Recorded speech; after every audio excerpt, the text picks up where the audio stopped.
Hello everybody, this is the last part of my video about how to integrate this density function over this solid. In the last video, we found that setting it up in cylindrical coordinates the right way, in the right order of integration, actually allows you to evaluate it. But the evaluation was ugly and involved quite a bit of algebra. And I was just wondering, if I set this integral up in spherical coordinates, could I circumvent some of that? Could I make it easier? So I'm going to try it and see where it goes. If it doesn't work, no problem. I mean, we already have the answer. It's 8 pi over 3 times the quantity 2 root 2 minus 1, which everybody remembers. Let's try setting this up in spherical and see if we could get the same thing. I mean, if we don't get the same thing, it's wrong. So, or either that or we did the previous one wrong. So let's see if we can do this and get the same thing. If we get the same thing twice using two really convoluted methods, probably both methods are right, especially with the answer being that random looking. Okay, so in spherical coordinates, I'm going to have three integrals. 1, 2, 3. Again, I'm going to put theta from 0 to 2 pi on the outside. And these are going to be integrals with respect to phi and rho being the radius from the origin. And then my density function, delta of x, y, and z, that's going to take some adjusting again. And dv, which in this case is rho squared, sine phi, d rho, d phi, d theta. Okay, again, just a brief diversion about the volume elements. Again, there are units of length twice here because this is rho squared, and then another unit of length here, which is exactly how many I need to get a volume, 3 units of, or 3 length dimensions. Okay, so this is my setup. I'm going to deal with this in just a minute, but first I'd like to just see if I can get the region set up. If I can't even do that, I'm lost, and it's not worthwhile to try and figure out delta. In this case, I have a cone. It's a very pretty figure. And I think I know what phi is going to do. I know that I have stuff up here that is due upward from the origin, where phi equals 0 that I'm integrating over. So I think I need phi to start at 0, because I am starting at the positive z-axis here. And I'm going down to what I was calling 45 degrees, but is really phi equals, sorry, let me do that where you can see it, pi over 4.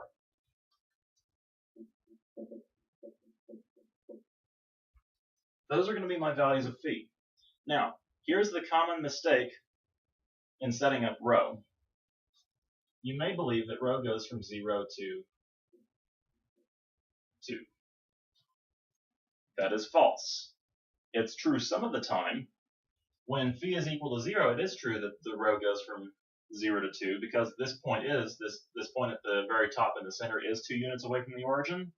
But if I look out here, if I'm at phi equals pi over 4 and I'm starting at the origin and going out, this point here is quite a bit more than 2 units away from the origin. Rho is definitely not stopping at 2 there. So I'm going to have to figure out where rho is stopping. It's not always at 2. It's going to be something that depends probably on phi. I don't think it will depend on theta because this figure has perfect rotational symmetry around the z-axis, but it's probably going to depend on phi. So how do I figure out how it depends on phi? Well, there are a couple of ways. One is just to look at the picture.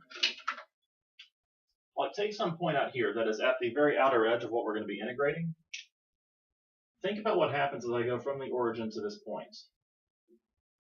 Okay, well that ray that I'm integrating along here is a hypotenuse of a right triangle. That right triangle is, I'm going to get rid of the 2 so it's visible here. That right triangle looks like this. We do know that its height is 2. Not the hypotenuse, but the height of it. That's 2. And I know one of the angles. The angle is phi. That's the angle from the dotted line, that ray, to the positive z-axis. Since I know one side and one angle, and I know this is a right triangle, I think I can figure out what the hypotenuse is. This is using a bit of geometry reasoning that I saw some of you doing in class that I thought was brilliant. I want to know what rho maximum is here. That's going to be mine. I'm not leaving it dotted because I know it's hard to see, but it's the hypotenuse of this triangle. I know based on the picture that cosine of phi equals 2 over rho maximum, which means that rho maximum should be, if I do the algebra here, it should be 2 over cosine of phi. I think that's where rho is going to stop. Rho is going to stop at 2 over cosine phi.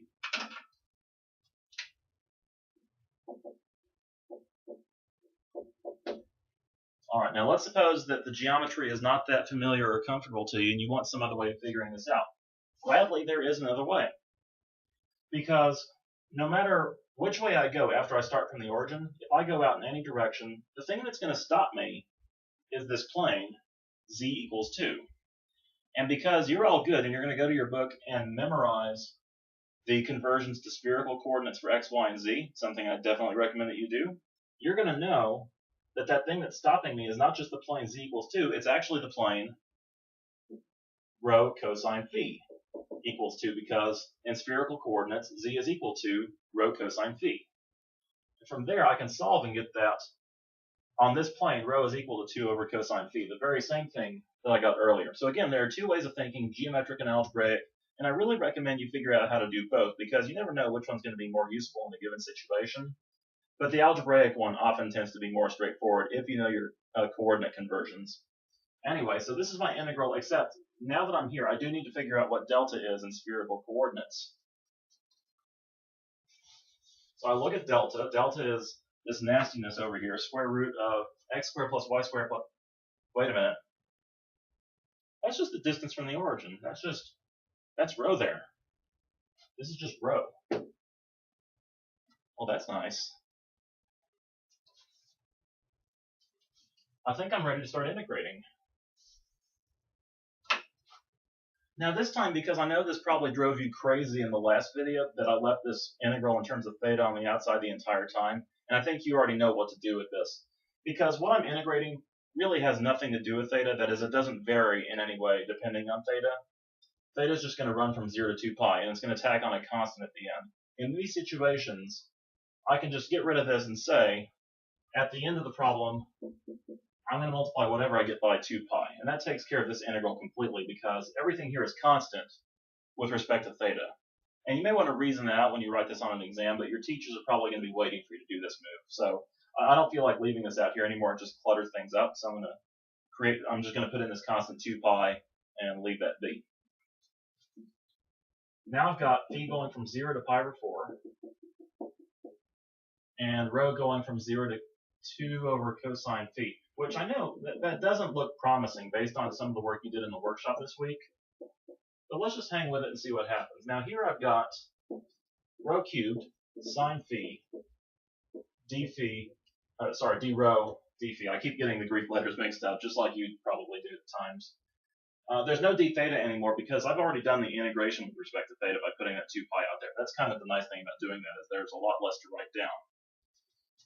But now, this is an easy integral to do. I'm just integrating with respect to rho. The integral with respect to rho of rho cubed is 1/4 rho to the 4th. So I get 2 pi, integral phi equals 0 to pi over 4. And now I've got this mess, 1/4 rho to the 4th, from 0 to 2 over cosine of phi, sine phi, d rho, or sorry, not d rho anymore, that's taken care of. D phi. Okay. Part of this is nice. When I substitute 0 in for rho, I get nothing. So really, this is the main thing I have to worry about.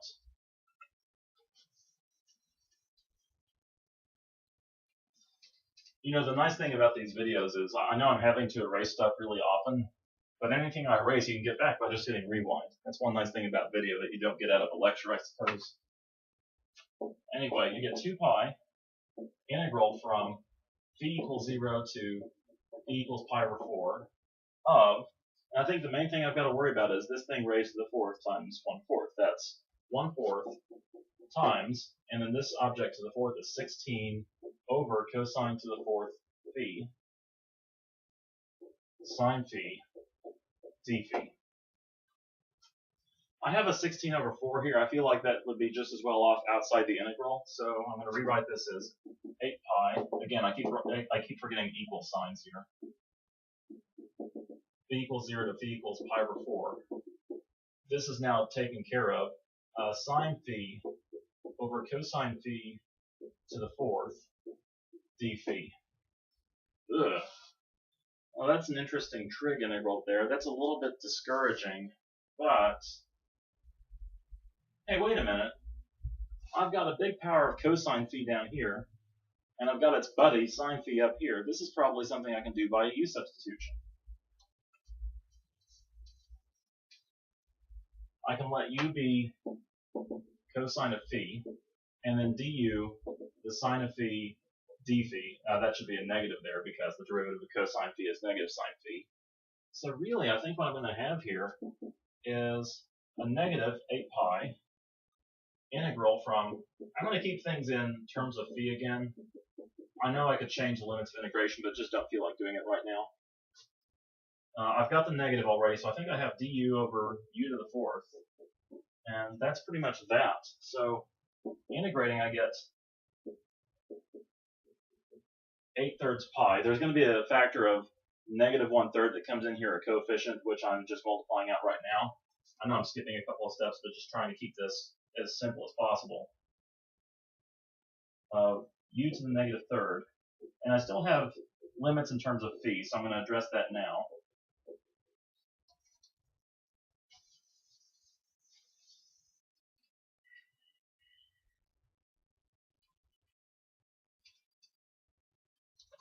So this is going to equal 8/3 pi times, and then u, I got rid of u, but I think it was cosine of phi, right? Cosine to the negative third power of phi. I hate writing cosine raised to the negative 3 because cosine to the negative 1 means something totally different.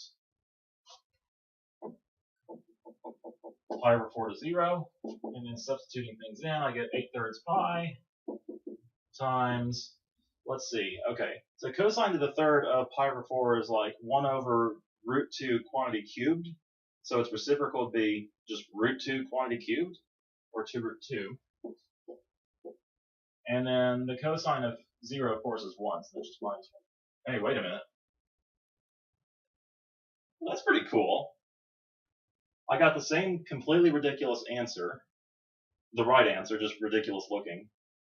And it took, in my estimation, a little bit less work. I don't know, it kind of depends whether you'd rather deal with square roots or trig functions. I kind of prefer trig functions when it can be managed. And the setup was also a little more straightforward, except I had to figure out this top part in terms of spherical coordinates. So that's pretty nice. I got the right answer 2 different ways, one using cylindrical with the right choice of order of integration, and one using spherical. So both of those methods work. I had to set it up several different ways to get there, but that's okay. I can be persistent. I know that doing this on a test means that you're under a little bit more pressure to find the right way to integrate first. So I think I'm going to do one more video where I talk about how you could have made this decision a little more efficiently without having to try 4 different things. So stay tuned.